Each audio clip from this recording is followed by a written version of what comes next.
uyu mwanya rero tuwufashe kugira ngo dutange ubuhamya kuko abantu benshi babwifuje kugira ngo bamenye cyane cyane urubyiruko ruriho kuri none.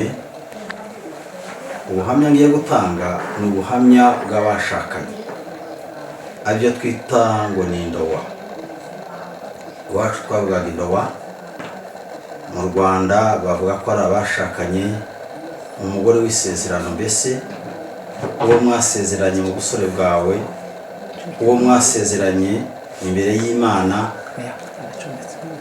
n'imbere y'abahamya benshi mu itorero ry'Imana.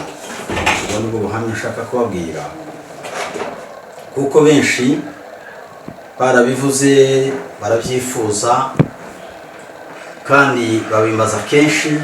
Abo twaganiraga, abo twabanaga bo barabibonye, ariko abo twaganiraga hirya no hino ntibamenye aho byatangiye nuko byagenze.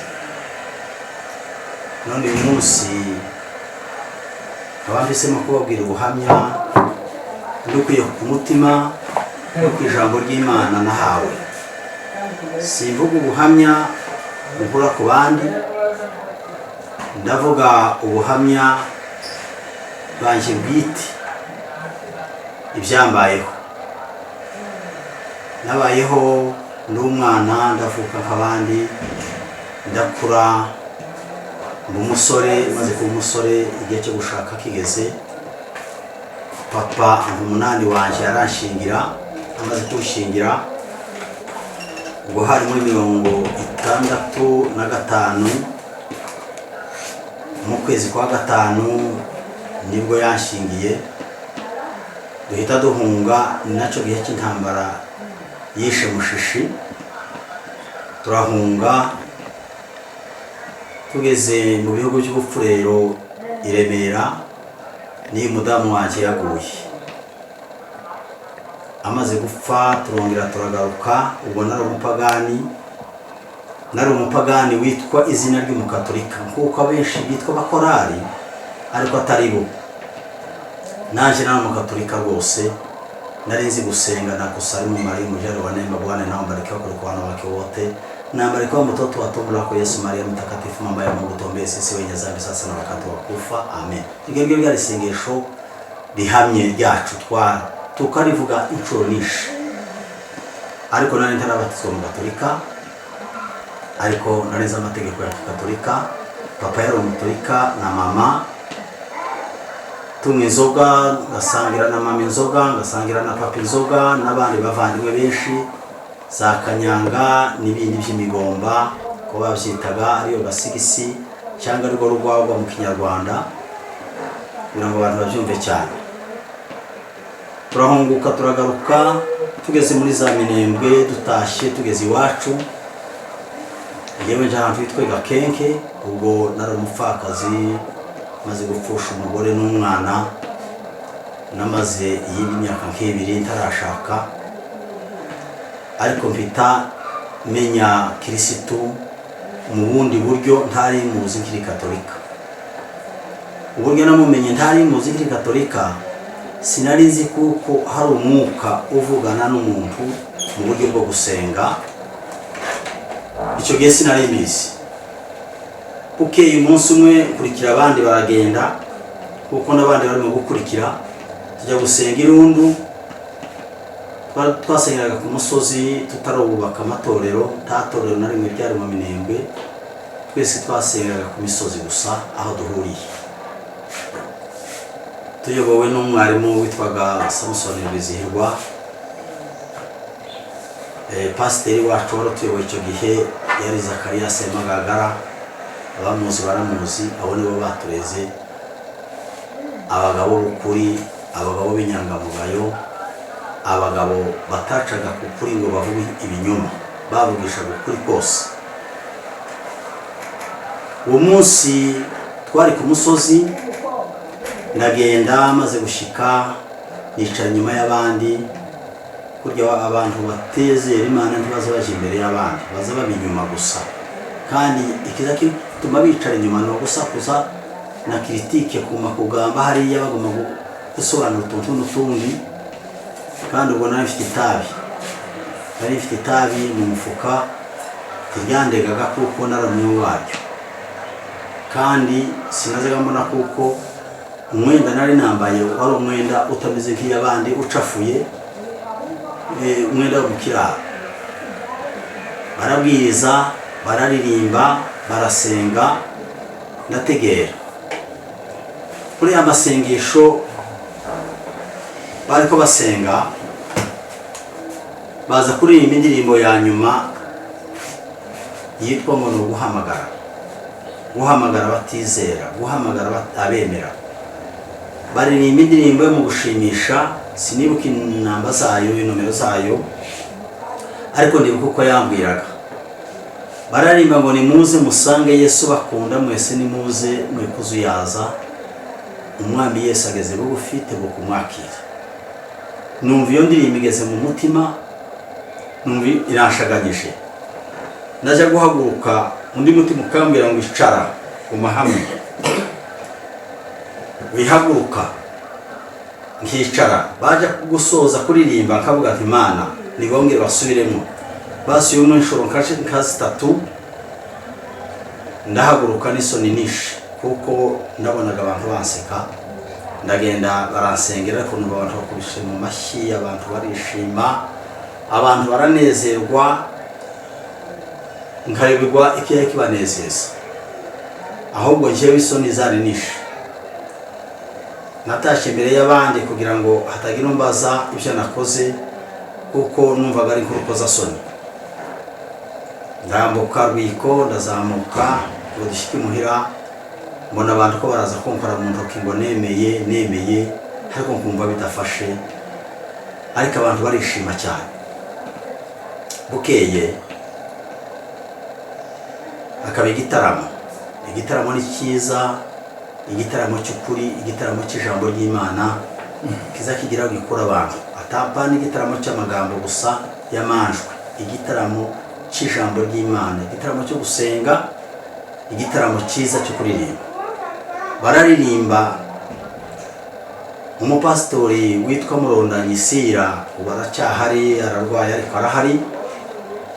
N'ubundi witwa Thomas Makangata baririmba indirimbo nziza, kuko iyo ndirimbo ifite aho yankuye, ivuga ngo wakinguye ijuru Mana yanjye, urwego ruriyo rutugezayo, mugenzi komera, uje usaba iteka uti tujye tugumana Mana yanjye. Bamaze kuririmba iyo ndirimbo, numva ko umutima wanjye uhinduka uko ntari nsanzwe.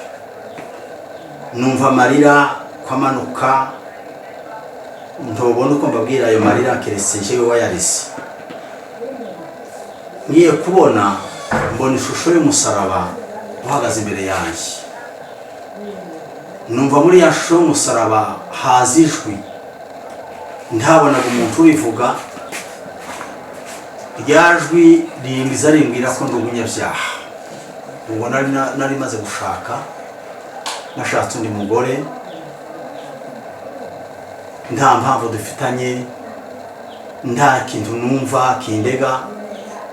Narize gusa kuko mvuye mu bupfakazi, nshatse undi mugore, kandi agahinda kari gashize. N'ababyeyi banje bari babyishimiye, n'abarumuna banje n'umuryango, na ba data wacu, imiryango yose. Mbese murabizi iyo umuntu yapfushije umugore, mu muco wacu muza mutora inka mwese uko muvukana, mukongera mukubaka rwa rugo. Bari batoye inka, barongera kandi bubaka rwa rugo rwanjye, bararushinga rurakomera. Rumaze gukomera, nibwo bw'ubwo umwuka wanzagaho unereka icyaha. Simbavuga ibyaha byawe, kuko ndavuga ibyaha byanjye. Nawe niba umeze kanje, utangira kubyibohora vuba vuba, amayira akigenda. Ariko simbaye kubwira ngo, ndiko ndakubwira ngo usenyere wenyine, umwuka azagusenyera nimba uzusenga. Niba utazusenga bizakugeraho kuko byangezeho. Nugira amahirwe. Uwo munsi ijwi ryambwiye gutyo, numvishe rimbabaje cyane. irambwira ngo uri umunyabyaha, kandi niregaga mu gitondo nkavuga ibyaha byanjye imbere y'Imana, ngapfukama ngasenga nkabwira Imana kuko ndi umunyabyaha. Irambwira ngo uri umunyabyaha kandi n'ubundi urakizwa, kuko uri umuhehesi, kuko uri umunyabyaha, uri umusambanyi. N'ubu uyu munsi nikomeze. Numva ndababaye umutima, numva igisebe ku mutima, kwitwa izina udafite, kuko sinaribonaga, sinari narizi. Ndataha maze gushyika mu rugo njya gusenga. Haza umugabo witwaga Ananiya, yari umusenzi kandi yari umuvugabutumwa. Arambwira ngo Imana yamutumye ngo ngende asenga mu munsi gatatu, saa 3 na saa 6 na saa 9. Mu munsi gatatu ndabikora, mu ijoro gatatu ndabikora. Habaye umunsi umwe nagiye gusenga ku musozi, nari mu giti, nari nicayemo wa musaraba kandi ndongera ndawubona. Numva kandi ryajwi rimbwira ngo uri umunyabyaha. Ndongera ndababara, mpita mpaguruka ndataha. Mushyike mu rugo numva mbuze amahoro, muhabeje kuba saa 9 nasubirayo. Wa musaraba urongera kandi ndawubona. Ndabwirwa kandi ngo uri umunyabyaha. Ese ibyaha ndimo ni ibihe ko nirega buri munsi Imana? Niki? Uwo munsi niwo munsi Imana yambwiye ngo ijwi, numva ijwi irambwira ngo uriya mugore ufite so wawe. Ndababara, umutima urandya, tekereza ukuntu aho narindi mu bupfakazi, mu bunyage, n'ukuntu abantu bicaye bagatorika bakongera bakanshingira bakubaka urugo, kandi bashakira umugore mwiza nari nkunze ukwiye w'imico myiza, twumvikanaga mu buryo bwose. Ndataha maze gushyika imuhira ku bugufi, ndamuganiriza ndamubwira nti se ku ijwi ryambwiye ngo ni umunyabyaha, turi umugore wanjye, warashatse uwundi mugabo se byagenze gute?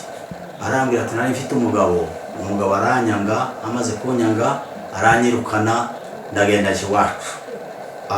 Numva nyine Imana yavuze ukuri.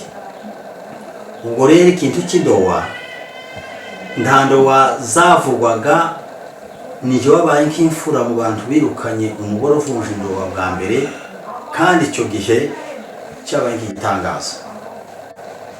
Ndagenda mbibwira muramu wanjye Wasira Murondanyi, maze kumubwira yaragiraga mushiki wanjye.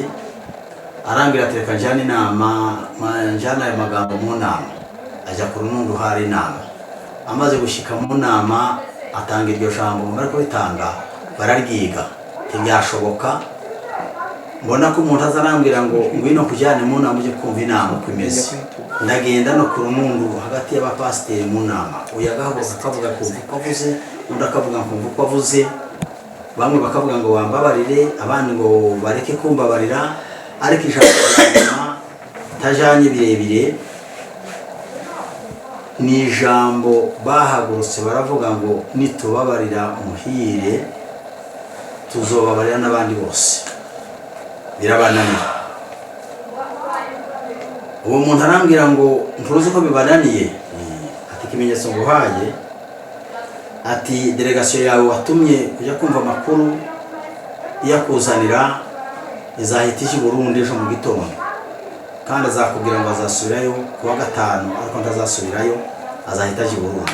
Nubona agiye i Burundi uzomenye kuko nta mbabazi, kandi niba nakubwira ngo barakubabariye ni ukubumbabumba, nta mbabazi ziriho. Ubwo nibwo rero nahisemo gusenga cyane, ngira umwete wo gusenga. Umwaka ushize hari icyo nabwiye Imana iragikora.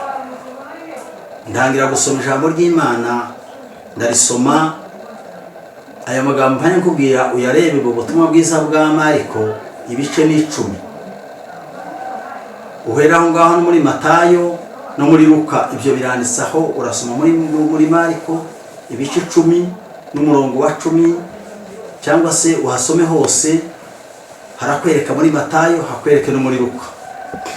Ni ibyo ngibyo rero maze kubisoma, numva umutima wanje uhisemo gukunda Yesu cyangwa se gukunda umugore wanjye. Maze guhitamo gukunda Yesu nibwo nahamagaye umubyeyi wanjye ndamubwira papa, mubwira amakuru y'ibyabaye. Ati wasaze. Aragiye abibwiye abavandimwe be. Amaze kubibwira abavandimwe be, bariga barabaturika bose. Bariga bamaze kwiga basanga ni ibisazi koko, bati uyu muntu ntagomba kwirukana uyu mugore. Ariko bo mu gaturika bakamenya indobo. Padiri yazaga yibigisha cyane. Barabitinya. Bamaze kubitinya, bukeye barambwira bati wewe iri jambo wavuze ntabwo ryaba, ntabwo washobora gusenya, wongera usenye kandi twarakubakiye kandi tufite itegeko ryo gusenya. Uracyari umwana, utegekwa na so, ugategekwa na nyoko, ugategekwa n'ababyeyi n'umuryango. Ndabitinya, ndabyubaha kandi nkabikunda kuko bariko banubakira koko, bariko bansenyera. Maze kubaye gutyo ndavuga ngo reka mpunge. Maze mpunga ayo magambo, ngasa n'uhunga Imana ngaho ariyo muryango uhaye umbwira. Ndagenda dushitse mu kiraro, nari kumwe n'umuvandimwe wanje Simiyoni, kabana n'undi muvandimwe wanje Rwegereza wa Gaparani. Twari Nyamizungu dusuhuye tugiye mu biraro. Icyo gihe bari batarazamuka ngo dusubireyo, twese tukiri mu Minembwe. Umara gushika rero ya minsi yanje Imana yambwiye ngo nze nsenga, ntabwo nigeze nireka. Ndakomeza gasenga. Kurya nkomeje gusenga rero ijwi rasora yahansanga rambwira ngo genda uje kwirukana wa mugore. Noneho numva bibaye ibindi. Numva rubaye nk'urupfu. Najya guhindura nkabona napfuye, nabampaye nkami nkabona ndi mu rupfu. Ubuke mu gitondo kare kare nzira kabwira bacu ngo ndagiye ngiye kwirukana umugore. Ndagenda basiga mu kiraro bombi. Ijwi rirambwira ngo ugende, nushika urare mu Rubemba kwa so wanyu. Yari umwarimu yigishaga mu bidego, yaratangiye kwigisha mu bidego. Ezekiel Ndategekwa yitavye Imana. Atugende umuganirire nimba hari ibikomeye biriho aho ngaho niho uzobona ubuhungiro. Atari kuhumure turi kumwe. Ndagenda ndaharara ndamuganirira ibyijwi byambwiye. Yarambwira ngo ihangane. Ndamubwira ngo nimba ari kwihangana, twihanganane nawe, ni wowe nakurikiye kuko ari wowe Pentecote kandi sinarinzi kwijwi rivuga kandi ntabwo mwabimbwiye ngo mwashingiye. None rero tuzofatikanye twemike ikibazo nimba kibaye nawe gukirimo. Arampakanira avuga atoya genda ukora uko ushaka. Numva shimye Imana rero. Buryo nashimye Imana nubuhe, narabuze ngo mbonye aho mpungira ninshikaba kandi rukana uzoba mbonye ubuhungiro. Ndagenda maze gushika mu rugo, ntacyo navuze, ndabitinya. Ntinya kubivuga, ariko mbibwira madamu.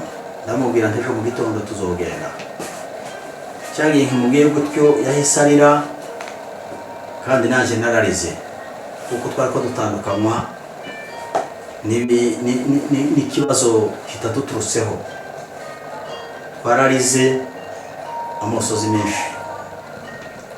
Mu mwanya haza umusore mwene data wacu arambwira ati se cya gitekerezo wavuze n'ubu uracyakigira mu mutima?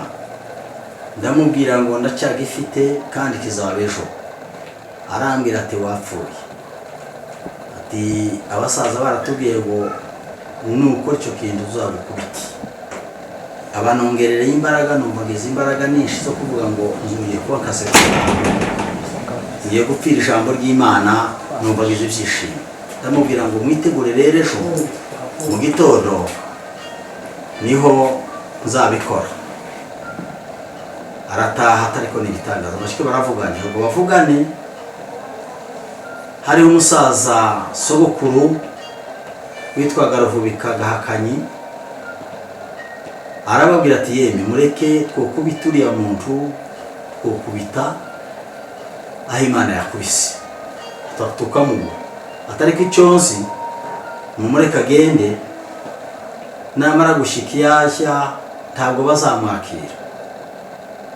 kuko adafite ijambo yagiye gusaba umugeni. Kera nibwo wari umuco wacu, wajyaga gusubizayo umukobwa nk'aho wagiye twasorerwaga na ba papa, kandi igihe cyo kumusubizayo yaje mu maganyine n'ubundi n'abagabo bategetswe baranihorera. Mu gitondo mpamagaye madamu ndamubwira ati yogire tugende, aroga Imana ibirangwaniriye. Naho nsubiye inyuma hatoya habaye nijoro, hari imbyanye numva ko umuntu ambwira ngo uririmba indirimbo yo mu Gakiza inomero ya 70. Ndayiririmba ngo nisome ampa n'ijwi ryayo, iravuga ngo reka gutinyiriza kubaho, Imana irakurinda, reba ubushake bw'Imana gusa, Imana irakurinda, Imana irakurinda, iminsi yose muzirucamo iraguhaza amahoro, Imana irakurinda.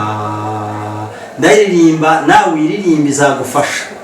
Maze kuririmba iyo ndirimbo rero numva ko imbaraga ziza, mbwira madamu ntewe imaze, ariko rero tugende.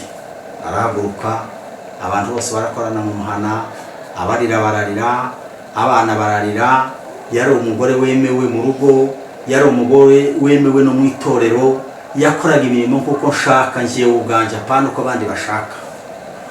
Yakoraga kuko nshaka. Kaza numva nacitse intege, ndamushorera n'inka n'ikimasa bari bavuze ngo nkigurishe gisake. Ndavuga ngo sinogurisha ikimasa cy'abandi. Ndagenda, maze gushika kwa data bukwe, nawe yari umukirisitu kandi yarasengaga ari n'umudiyakoni, yarayoboye itorero aho ngaho akajiji, kuko nta kanisa ryahaga ariko hari utujiji. Bambaza impamvu, ndababwira ngo Imana niko yambwiye. Numvishe ijwi rimbwira ngo uyu mukobwa yavunje indowa, umwanya yavunje indowa yiwe ntabwo ari umugore wanjye, ngumanye nawe ni umunyabyaha. None rero nta yindi mpamvu niyo ngiyo. None ngo uyu muntu wanyu mumushyikire. Amagara abagabo bari aho ngaho, hari abagabo bari bahari, baricara. Ni kera abantu bari bakiri imfura, ntawe uvuga ngo uyu ni uwanje uriya si uwanje. Bakurikije ukuri kw'indowa, bakurikiza ukuri kw'Imana. Baravuga ngo nimba ari Imana yabivuze na Bibiliya ikabibivuga, baravuga ngo nta kibazo. Tuhita dukoranura turasoza. Ndatahashitse mu rugo, bambaza amakuru ndababwira. Wa musaza niwe waje kumbaza mbere. Inyana yazaga igenda yaje kugera ku rusengero, akagaruka ngo abantu bogira ngo azemera Imana cyangwa agiye kwakira agakiza, agasubirayo. Niwe waje kumbaza amakuru mbere. Washika mbaza amakuru, ndamubwira uko byagenza. Ati byabaye byabaye, wabasezere nasezere, wakorana nakorana. Arababwira ngo bagende bandekera Imana yaje. Haleluya. Aravuga ngo ni mugende murekere muhira Imana yiwe. Imana yawe icyubahiro. Imana ikiza gutyo imbohora muri izo ngoyi. Hashize imyaka 5 ndaho ngaho ndongera nshaka uwundi mugore w'indowa yanjye bwite, uw'Imana yari yarantegekeye. Maze kumushaka wa mudamu nari mfite ubunyine, abantu bashaka ko kungira ko umuntu utabona. Byaje kucyuka nyuma n'icyo gihe abantu bagiye batandukana n'abana babo, base na banyina, ibintu biravurungana, bigera n'ikabera Mariya marabivuga, ibintu birazamuka. Ariko ubwo kera nari mu mutekano, nari mu mahoro. Imana yanjye rero niyo mpaye mvuga. Simvuga Imana yawe, ndavuga Imana yanjye yankijije. Nawe nuririmba ngo wakinguye ijuru Mana yanjye, ukumva bikugezemo, iryo jambo uzaryumve cyane. Ndabwira urubyiruko rwa none ruri mu gushaka none, ejo ngo batandukanye. Abapasiteri ba none ngo ndagusezeranya, ugende ukurikira ubutumwa bwiza bwa Mariko, usome ibice 10 uhere ku murongo wa mbere. Nibikubwira kuko ugomba kumushingira, uzamushingire. Kandi nibikubwira kuko utagomba kumushingira, uzagende mwitandukanye n'ibyaha by'abenshi, mwitandukanye n'ibyaha by'abantu, kandi mutitandukanye n'ibyaha by'abantu ndakubwiye kuko uzinjira mu kaga n'itorero ukaryinjizamo. Kandi bivuze bihamya n'ubuhamya kuko nabibonye, sinabibwirijwe n'abantu, sinabwirijwe n'umuntu, jewe nabwirijwe n'umwuka wera. Tugiye kureba rero kuyoborwa n'umwuka ni ibintu tutobona uko tubibwira abantu, keretse uwasenze. Nusenga ugasenga Imana ntabwo itazakubwisha, ntacyo uzayibura. Ubwo nibwo buhamya nshaka kukubwira wewe uri mu gushaka umugore, wamara kumushaka mwamarana iminsi 3 iminsi 4 ngo ugiye kwishakira uwundi. Ndakubwiye kuko nta gakiza wakiriye, n'ubu ntakakurimo, nta nakuzabona. Bibiliya iratubwira ngo nukora ibyo ngibyo uzabura umusambanyi. Ubisome, sinje ubivuze, ahubwo ni ijambo ry'Imana, kandi ryavuzwe na Yesu wenyine nyiri ijambo, niwe wabivuze. Ndababwira ubwo butumwa bwiza kugira ngo ufite ugutwi kutapfuye ubumva yumve. Bibiliya ni kwitubwira ngo ufite ugutwi niyumve iby'umwuka bwira amatorero.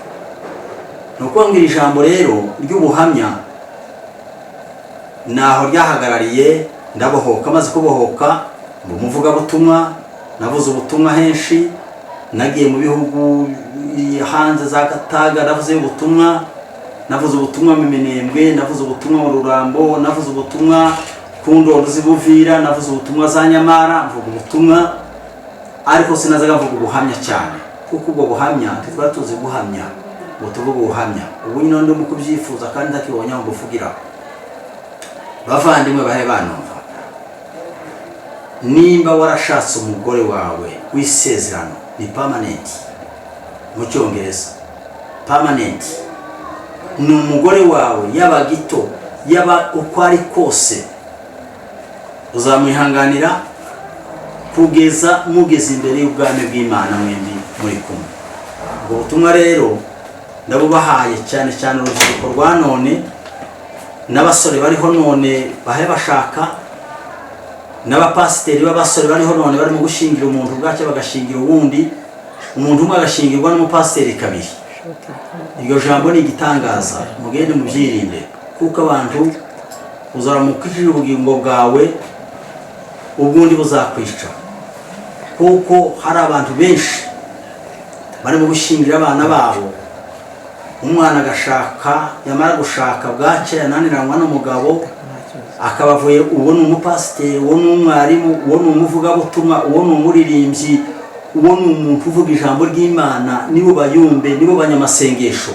Akongera akagaruka agashingirwa ubwa kabiri, na wa wundi akenda agashingirwa. Ariko Bibiliya tubwira ngo numushaka ubisome muri ibyo byanditswe byera biriho. Ubwo butumwa bwiza bwa Mariko nababwiye burabibabwira, na Matayo na Luka birabibabwira gasobanuye neza. Abafarisayo babaje Yesu baramubaza batese biremewe amategeko yemera ko umuntu asenga umugore? Yesu arababwira ngo icyatumye ntimuzi ko Mose yababwiye. Baramubwira ngo yemeye kuko umuntu amuhereza urwandiko, aravuga ngo nuko imitima yanyu yari inangiye, niyo mpamvu yatumye rero abemera ngo urwandiko. Amen, amen. Urwo rwandiko ntirubamo, nta rwandiko rwo gusenda umugore twebwe dufite, ahubwo niba warasenze umugore akagenda, ndakubwiye kuko uri umusambanyi. N'ubu nusoma Bibiliya ugasangira biguhangura, ugenda uzabikora.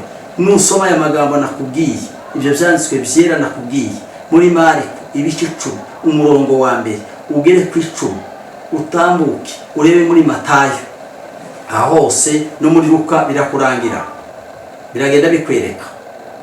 Bavandimwe, ubwo ni ubutumwa mbabwira ngo nimwubake amago, nimwubake inzu, nimuhame hamwe, muje muri Kristo Yesu, mwinjire muri we. Yesu yaravuze ngo muri njye harimo urwuri, harimo ibintu byiza cyane. Utarabona Imana azagira ngo iri kure, Imana iri muri wewe, Imana iri kumwe nawe kandi iratuyoboye. Haleluya. Iratuyoboye. Ubwo buhamya rero mubwakire, mubukwirakwize, ni ukugira ngo ubugingo bwacu bwe buzima. Uyo kureba mu rwandiko rw'Abaroma ibice 8 n'umurongo wa mbere haravuga ngo nuko rero noneho abari muri Kristo Yesu ntateka bazacirwaho, kuko itegeko ry'umwuka w'ubugingo y'ibyaha n'urupfu. Bwana sifiwe. Ibyaha n'urupfu, Imana yandokoye mu byaha n'urupfu. Usoma icyo gice cyose kirakubwira ngo ku murongo wa 14 haravuga ngo abayoborwa n'umwuka w'Imana bose abo nibo bana b'Imana. Twahaye umwuka udusubiza mu bubata, udusubiza mu byaha, ahubwo umwuka twahawe ni wo kudutinyira, kuduhindura abana b'Imana. Abantu benshi muri iki gihe bafite ikibazo, kandi icyo kibazo kiri mu kubageraho, aho kwibohora agashaka uburyo yiboha, agashaka kuboha n'abandi. Nimurekure abantu mubabwire ijambo ry'Imana, muvuga Bibiliya yuko ivuga, turihindure kuko biri tubwira ngo nugabanya uzagabanirizwa, niwongera ndetse nawe uzongererwa. Abaye bandegera rero bafite amatwi yo kumva, mwumve iri jambo. Sindivuze ndikuye ku bantu, sindivuze ndikuye ku bindi bitekerezo, ni ibyambayeho njyewe ubwanjye. Imana ibaho umugisha bumva, kandi musome icyo cyanditswe kera kizababwira, nawe uzahindurwa use na Yesu, uzahindurwa ugira imbaraga z'Imana zigufashe. Bikabe mpagaraye aho ngaho, ubogera ikibazo yobaza kugira ngo tubone ko dusobanura neza. Imana ibaho umugisha. Amen. Amen.